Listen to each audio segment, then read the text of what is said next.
Welcome, everyone who's listening to this 13th episode of the Human-Centered Artificial Intelligence podcast. And we could not be happier to introduce today Ben Shneiderman, who is a professor emeritus in computer science at the University of Maryland. You are co-founder of the Human-Computer Interaction Lab, founded already in 1983. I'm sure some listeners were not even born then. And you're known for many, many things. For instance, direct manipulation, information visualization, and I think the reason why we are here today, human-centered artificial intelligence. Would you like to tell us a little bit about your background, how you ended up here? How did you even find computers in the first place? Thank you. Thank you for this opportunity. I'm very pleased with your enthusiasm and you're helping to raise the visibility of human-centered AI.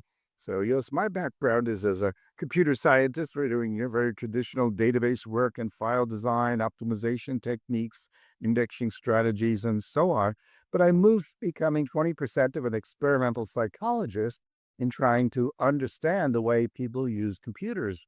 Originally, it was studies of programmers, and then it evolved as the personal computers become more widespread to the use of user interfaces. And we were earlier developers of touchscreen interfaces, and the keyboard on your phone derives from the work that we did in the late 1980s. Steve Jobs visited our lab to see what we were up to, and I was a consultant for Apple for 5 years, so I had the satisfaction of seeing how things go to market into products. And so those are great satisfactions. And that continued. The book, Designing the User Interface, through its 6 editions, was centerpiece for researchers and for students working on this topic. And of course, part of that scope was about AI. And I've long been a commentator and sometimes critic of AI directions. And so it was natural to follow from HCAI and visualization to human-centered AI. And I still feel there's a lot to be done. Our position, which I share with you, of enthusiasm for human-centered approaches, is still a minority point of view.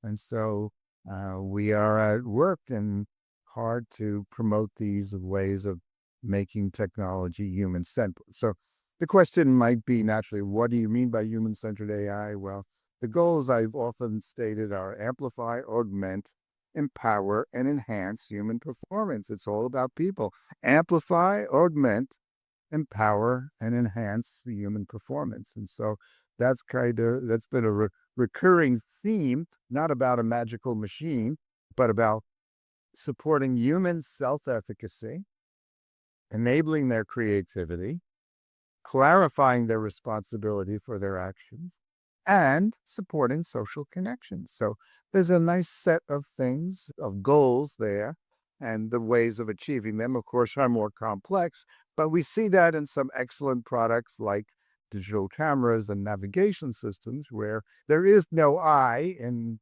those AI products.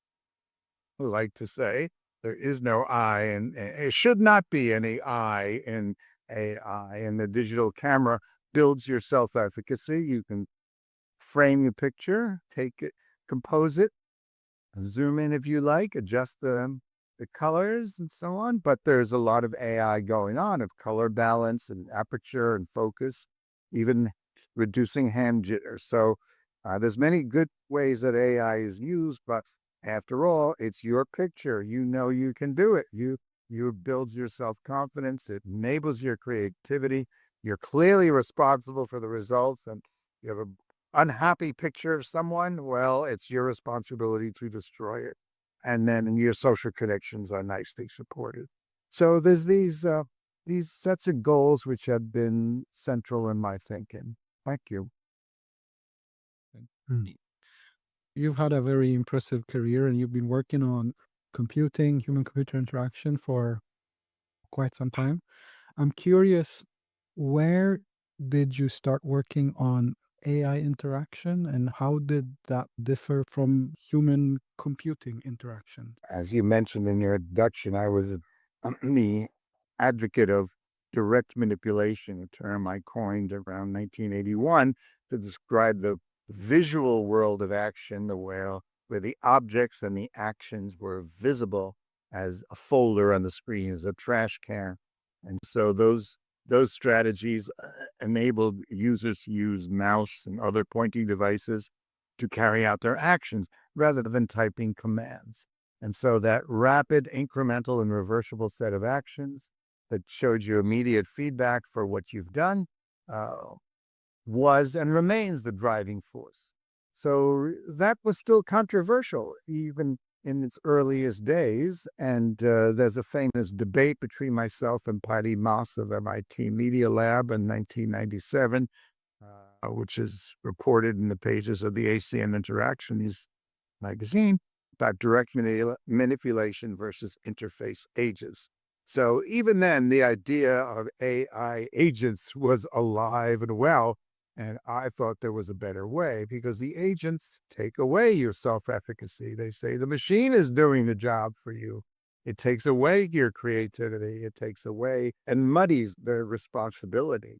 It's to me startling that companies believe that somehow the AI is responsible for itself. The agent is responsibility. Nonsense. And there was a case in Canada the past year in which Air Canada's chatbot offered a customer a reduced rate for a flight. And Air Canada said, well, I'm sorry, you'll have to pay the full rate because the agent did it, and that's, we're not responsible for it. It went to the Canadian Supreme Court, which said very clearly, yes, you are responsible for it. And of course, only people are legally and morally responsible for what they do.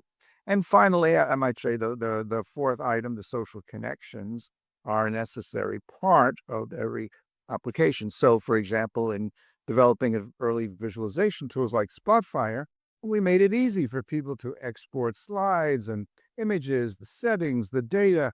Everything was to support the social connection between people. And so, yes, early on, I was an advocate and I remain an advocate. It seems to me that the 2 million applications on the Apple App Store use direct manipulation. That is the dominant form.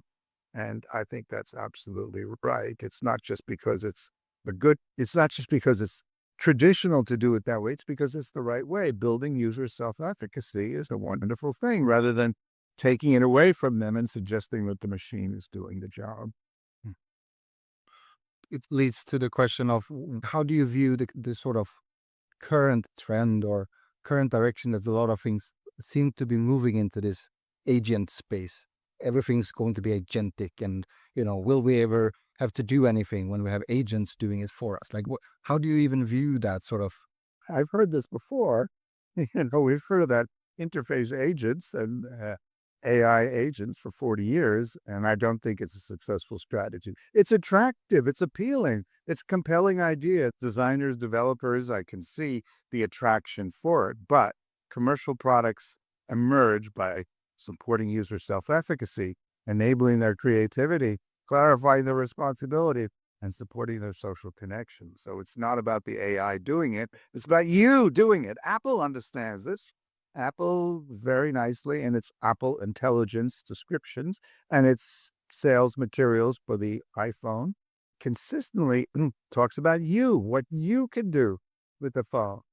Other competitors are less clear about it. It's interesting that the attraction of agents is so strong that Apple is often criticized in the financial circle and stock market for not being sufficiently strong in AI. But I think they're doing great.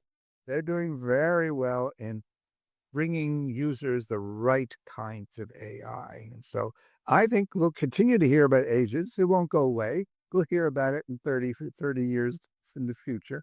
But I think the idea of building self-efficacy is a far more attractive, compelling commercial strategy. So do you don't think there's anything new coming now since like ChatGPT and transformer models? And Yes, there's definitely new. I mean, generative AI, these are extremely powerful, and they will be even better when configured as tools rather than saying, and when ChatGPT responds and say, I can help you, we know that's a losing strategy. It's compelling, it's attractive, it's entertaining. The sooner I think they abandon that and focus on building user self-efficacy rather than a competing character which does the work for you, I think they'll bring greater success. to themselves. Remember, the early bank machines also came forward and saying, "How can I help you?" They were Tilly the Teller and Harvey Wallbanker. And these were playful ideas that's fun, but quickly become tiring for the users who simply want to come up and touch cash, $60, 60 euros, and receive their money and know that they can do it again. They don't want a negotiation. They don't want to have a question answering thing. They want to get what they want. They want to be able to get their $60 in cash. So one thing that ChatGPT has brought is this default interaction turning into a conversation with a chatbot. Yes, that is a strong concern. I should say that the generative AI technology is startlingly impressive. It's absolutely remarkable, but it's alarmingly flawed. It's alarmingly flawed. There are, and so the flaws are quite serious, and so designers of nuclear control reactor control rooms, aircraft cockpits, and don't use AI because it's not sufficiently reliable. And so we see those problems. So the current discussions, and I'm about to post later today on my discussion about the AI companions, including ChatGPT is used that way, but Replica, Wobot, Character AI, these have led to disasters, deaths, suicides, and homicides, and great harm. Yes, a small number of people, but that small number, less than 1%, is still devastating when it produces deaths. We cannot allow those kind of technologies to be used in these ways when they result in such harmful outcomes. A series of academic studies, journalistic investigations, and personal reports have shown too many cases of harm to people. And so that will be my post later today to describe these problems caused by these systems. I think the challenge is to find ways in which they can be used in helpful ways, but and limit the harm that comes from them, which is just devastating when you hear these teenagers who commit suicide because after their weeks or months of chats with these systems, we have to stand up and say no, just absolutely no. But so what do you think is the sort of problem? And I get the problem, but is it an interface problem? Is it how they're presenting themselves, how we kind of package them up, or these companies doing it? What is the solution, I guess? Yes, there are interface aspects which can change. First of all, the playful use of I needs to give way to clarity that this is not an I. This is not a responsible party. This is just a machine, and it should be configured as a tool. So I'm in favor of a great deal more of configuration patterns that allow users to specify what they want and clear warnings that they're responsible for what happens and that harmful things can happen. This is dangerous. It's dangerous like cigarettes are dangerous or guns are dangerous. We need warnings, and we need ways to limit the usage of these technologies. And so there is a movement ahead, as there has been for social media, to limit the harms from social media. There are benefits to these technologies, no question. And again, startlingly impressive. I use ChatGPT and Copilot and Gemini and find it a remarkable source and opportunity to deal with information that I would find otherwise difficult to get. It's a helpful reminder if I'm preparing a talk or slides about principles or rules that have been widely discussed, and I may have in my preparations forgotten some of them, and so it's helpful in that way. But when it comes to be used for medical and personal advice, then we have to take a much more serious approach. So this recent anthropomorphization of AI, is this a trend that you think will go away, or do you think we'll see more of this? Or are we sort of heading towards an aha moment where ChatGPT will be seen sort of like we look at Clippy nowadays? That's right. I think that's the danger, that it becomes clippy. So I think it's in the interest of these developers to shift that language. There's no need to use this deception, playful though it is, entertaining though it may be. I think it fails the test of good design. Some people saying that this incessant use of, well, access to this technology is through chat and chatbots. It's like the CLI that we used to have, right? Or some of them we still do, but most people use graphical user interfaces. So the question is like, what is the graphical user interfaces for, interacting with LLMs? Yes, just to clarify for listeners, CLI, I think you mean command line interface. And so, yes, that gave way to the graphic user interface, which is widely used. There are still people who use command line interfaces, and for those people, that's fine to do it. I think Amazon is an interesting case. There are many problems with Amazon as a company, but its interfaces have a long history and a good design. If you type in the prompt box, let's call it, for the Amazon search of products, you type blue jeans. Well, you'll get pictures of 20 blue jeans that might be chosen by an AI influenced or based tool that based on your previous purchases and brands and expense levels, etc. But you'll also get a faceted menu on the left-hand side, and it will say, $25 to $50, $50 to $100. It will say blue, green, yellow, orange, black, white. You may have typed blue jeans, but then you think, wow, maybe black jeans would be nice, or maybe brown jeans. Who knows what you'd like to choose? And then it reminds you of other features. Do you want straight leg? Do you want narrow legs? Do you want bell bottoms? Do you want a zipper or buttons? And so there are many, many other options that need to be taken into account.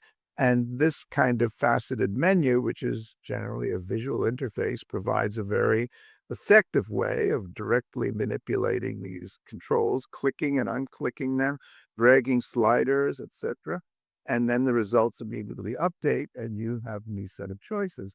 I think it's notable that Amazon has designed this interface, as well as its checkout, four-step checkout process. There are no agents in Amazon.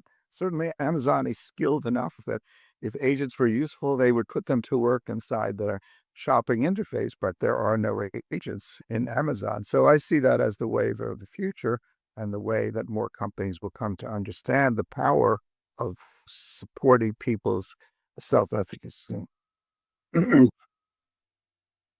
So, if you were to speculate, how do you think the perfect interface to a generative AI model, what would that be? There's no such thing as a perfect interface.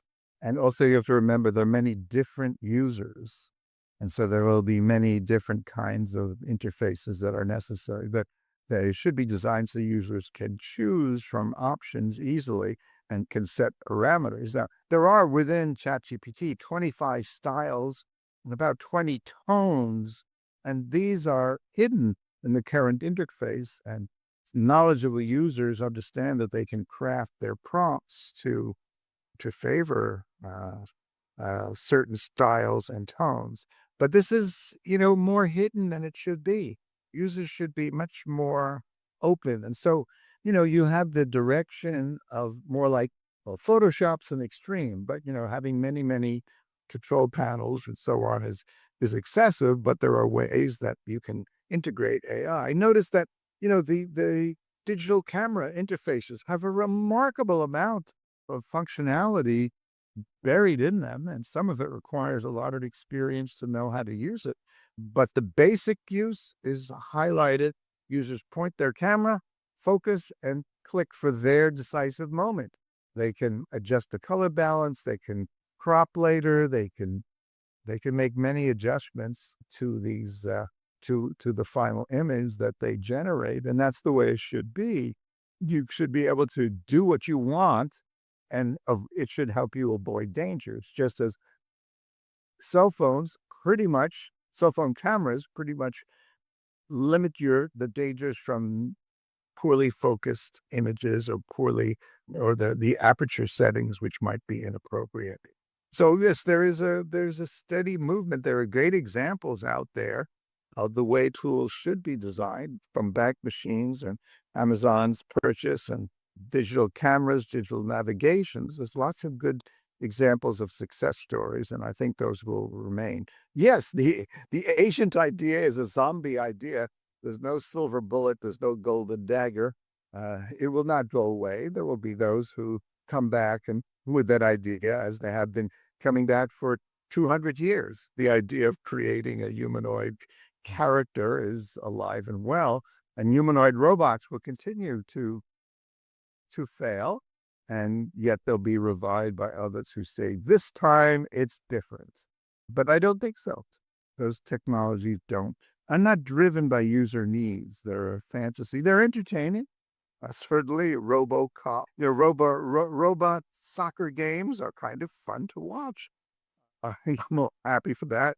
Walt Disney's audio animatronics are fine. They're entertaining.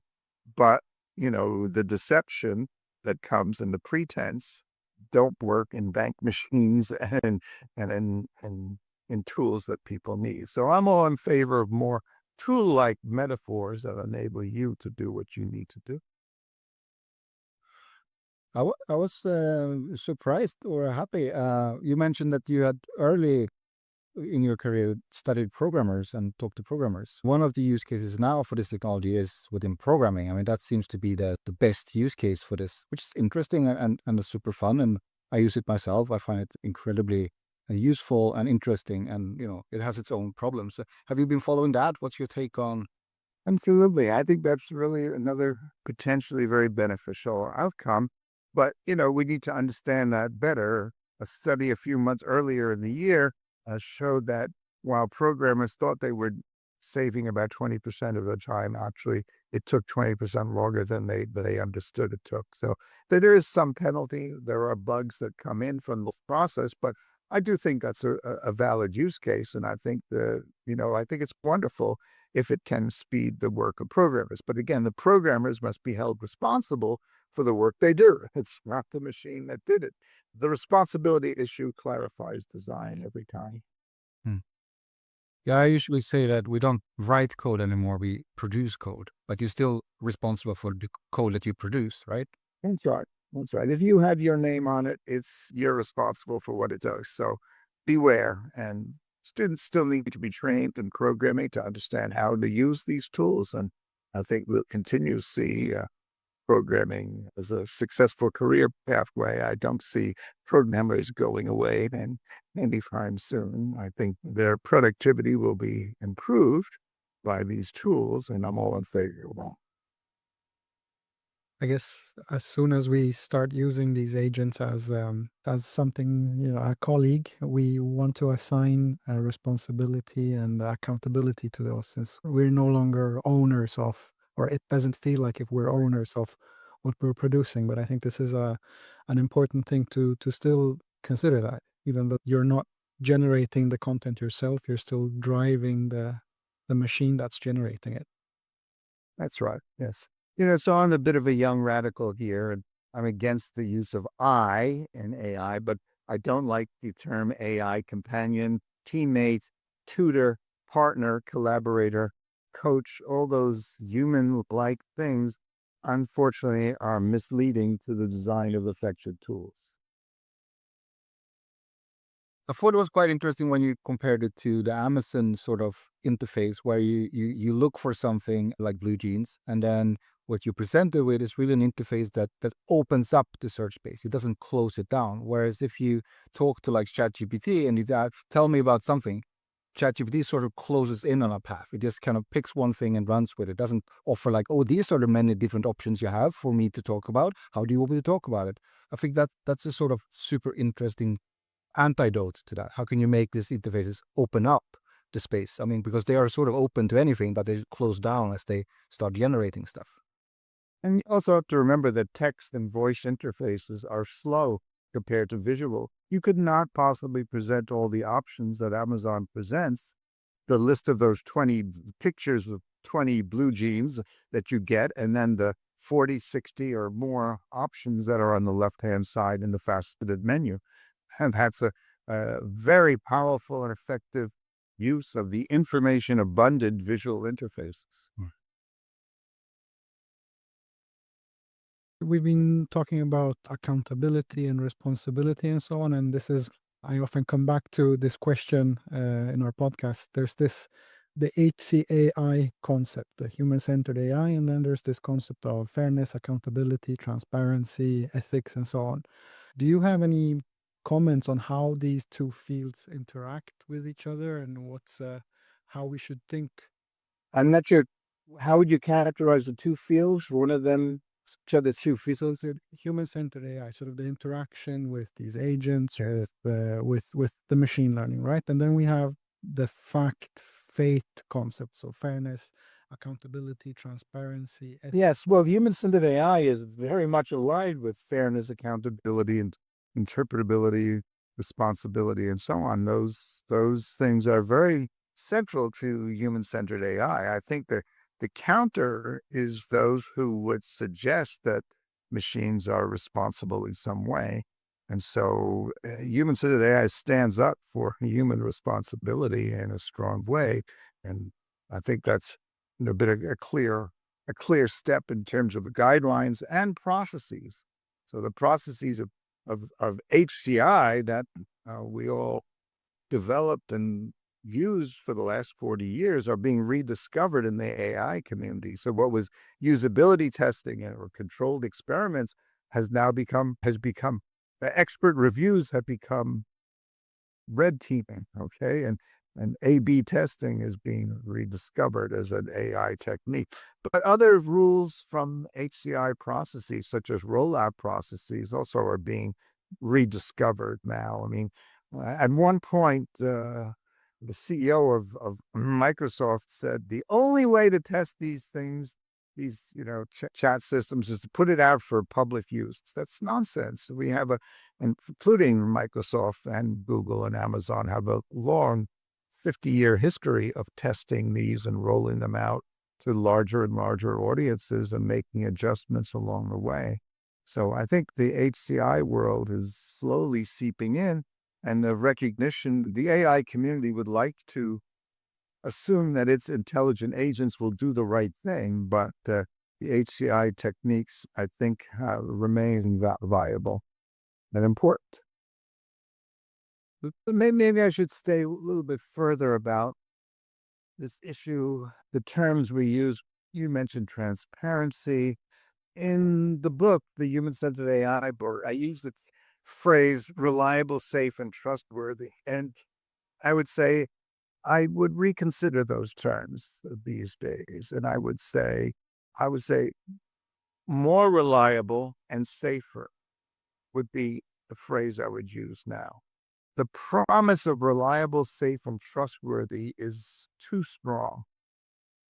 Systems that deal with life-critical applications, medical, transportation, military, these cannot be made 100% safe. So we have to be aware of that. And we can see the middle ground of business transactions where there are consequences is another. And then the lighter weight recommender systems. If a recommender system recommends a strange movie, well, that may actually be fun, or a strange book or a novel restaurant. That's okay. But the mistakes that are made when we're dealing with life critical and medical applications, we cannot accept that high level of failure. So we need to develop the strategies that when there are life critical applications, we have much more careful controls over design techniques. So I repeat that my current language would be to say safer and more reliable would be the goal. That we should not promise safe systems. That's too strong a promise, but we can promise safer systems and more reliable. As for trustworthy, it was a term I used, was a whole chapter devoted to the ways of evaluating trustworthiness of a system, which basically trustworthiness is something in the mind of the user. And it's a very difficult thing because trustworthiness then becomes more complex. I may trust the system for one task, but not for another, in the same way that I may trust someone to lend me or to run an errand to buy a bottle of milk for me, but I won't trust them to care for my child. And so these are much more complicated things. So I've retreated from the idea of trustworthiness being valuable, and I would say stick to safer and more reliable as aspirations, and be aware, more humble way of the limitations. I would say Nancy Levison's book, Engineering for a Safer World, is a good guide for HCI people.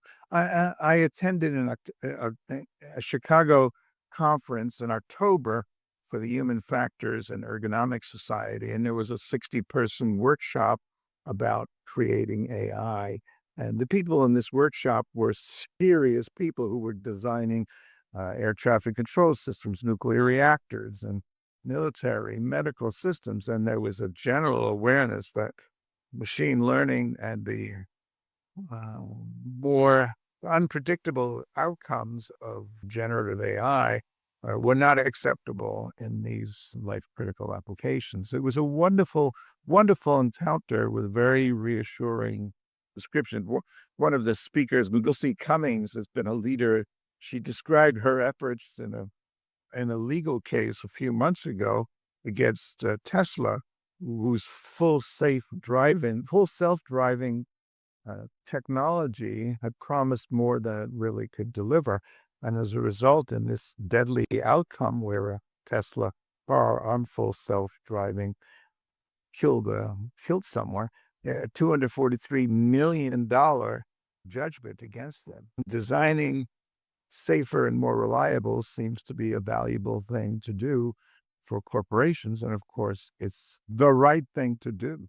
If you're designing products that can cause harm, you need to take much more careful attention to it. Yes, we allow quite dangerous technologies like cars and other products to be used, but we put safeguards on them to limit the dangers.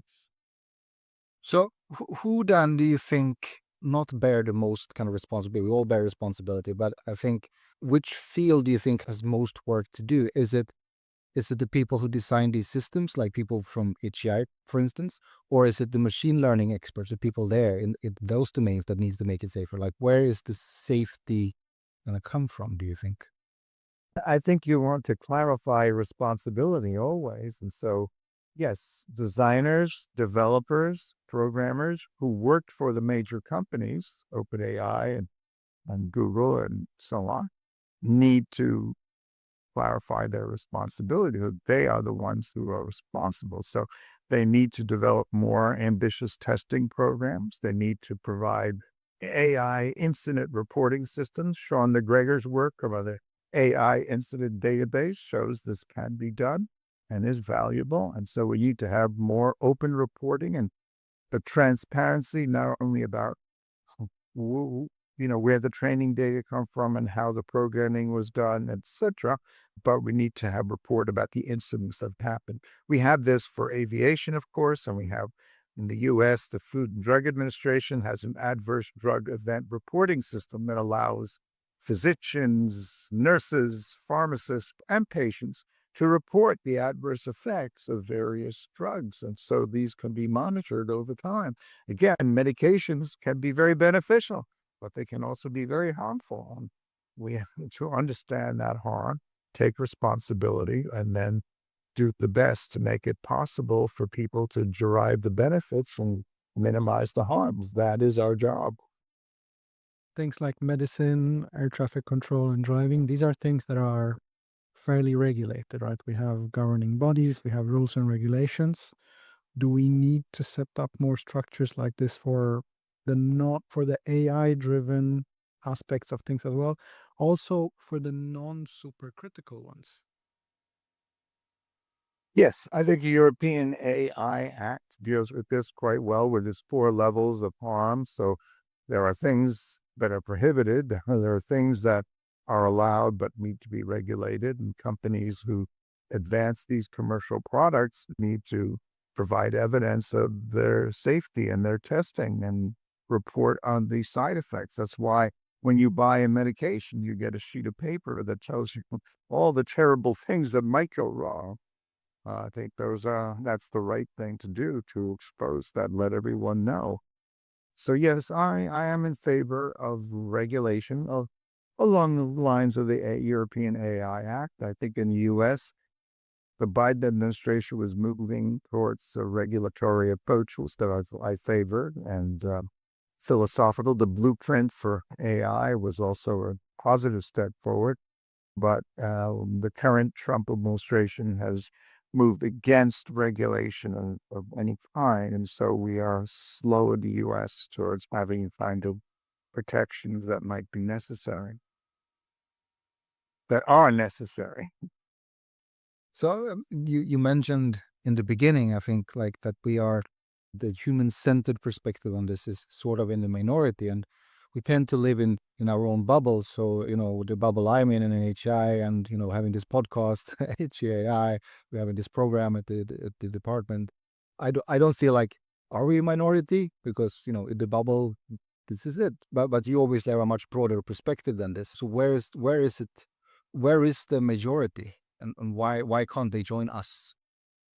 Well, I think it's, to me, apparent there's a huge interest, which is wonderful, on machine learning. And you go to the AI conferences have 10 and 15,000 people. The NeurIPS and the AAAI and so on are very popular. There's huge amount, very little HCI or HCAI at these conferences. You won't see a lot of people talking about the user interface. They're talking about machine learning algorithms and alignment. There's a variety of terms that relate to user interface, transparency and interpretability, and so on.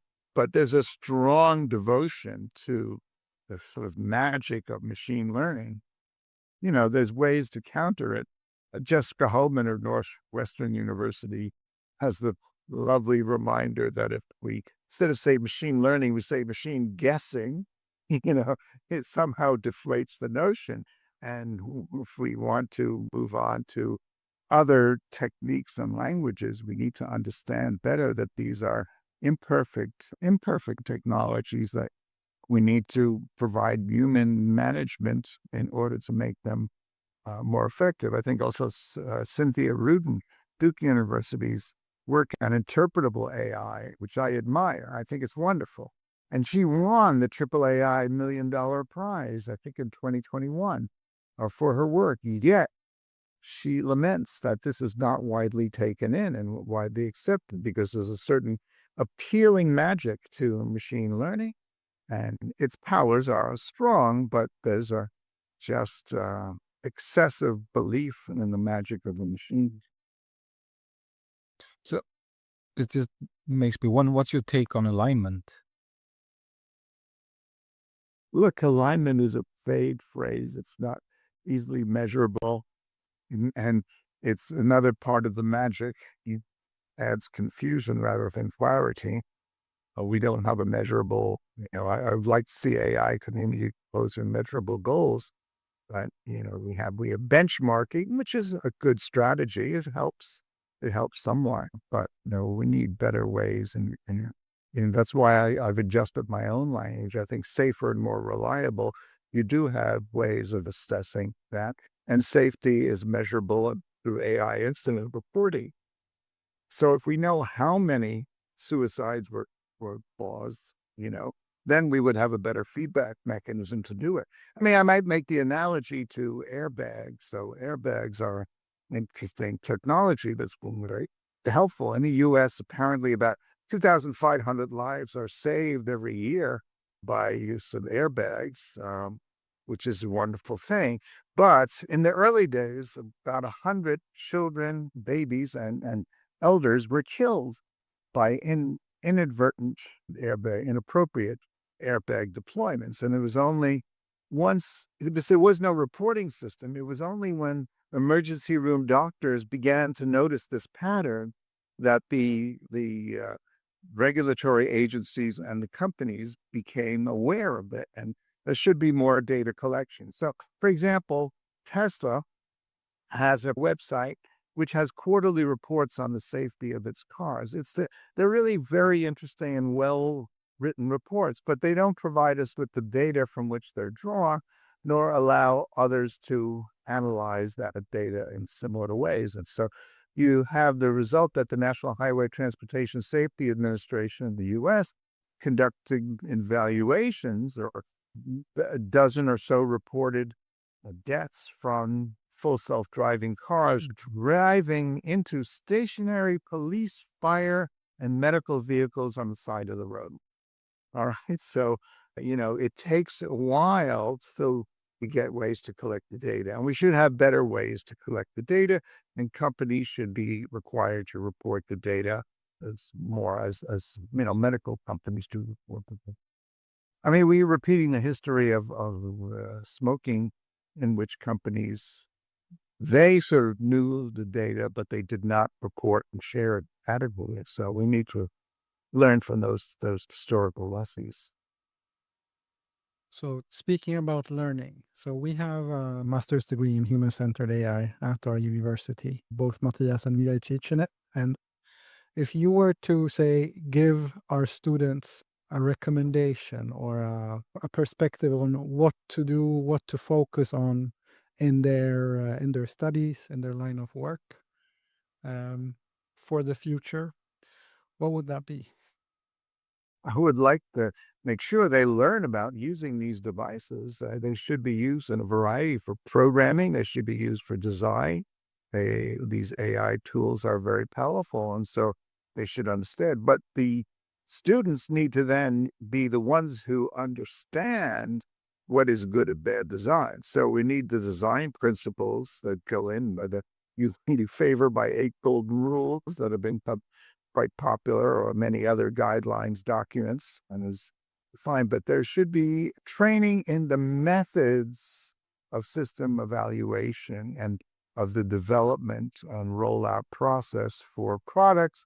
And then these issues of incident reporting systems, for example, the design of these projects are what are important. In terms of education, I've long been a strong supporter of students working in teams to create something substantial for the benefit of a person outside the classroom, which survives beyond the semester. So I've always been in favor of teamwork projects. I know that's difficult and is a new thing for many instructors, but I think once they come to use that, they'll find it very interesting. And I found it much more enjoyable to teach a course where with 40 students, I might have 10 team projects to read rather than 40 individual projects to read. And so that's important. And having an outside client outside the classroom. So my students would work and design a scheduling system for the campus bus system, or membership list for the scuba club. But they also had, some of them, the opportunity to work with local companies and government. University of Maryland is just by Washington, D.C. And so student projects for the Department of Census, for Bureau of Labor Statistics, for many other government agencies turned out to be a wonderful opportunity to try their skills. And then my favorite story was when the redesign of the Bureau of Labor Statistics website that produces the job reports in the U.S. the first Friday of every month. There's an unemployment report in the U.S., and the redesign of the website took many of the lessons from the student project that had redesigned the website to enable much greater flexibility in exploring the data that was provided. No, I'll just repeat. Team projects, 3, 4, 5 people working together over the semester to produce something meaningful for a client outside the classroom, and something that can survive beyond the semester. That's excellent words. I think maybe to finish this conversation on, I'd like to thank you, Ben, so much for giving us your time and to participate in this conversation. So the whole goal of this podcast is to really answer the question, what is HCAI? And it feels like we cannot get a better answer than from the man who sort of coined the whole term himself. So thank you so much for giving us these answers. This has been really great. Thank you so much. Thank you, Matthias and Alan. Appreciate the conversation and the challenging questions you've provided. I hope my answers will be helpful to you, your students, and well beyond.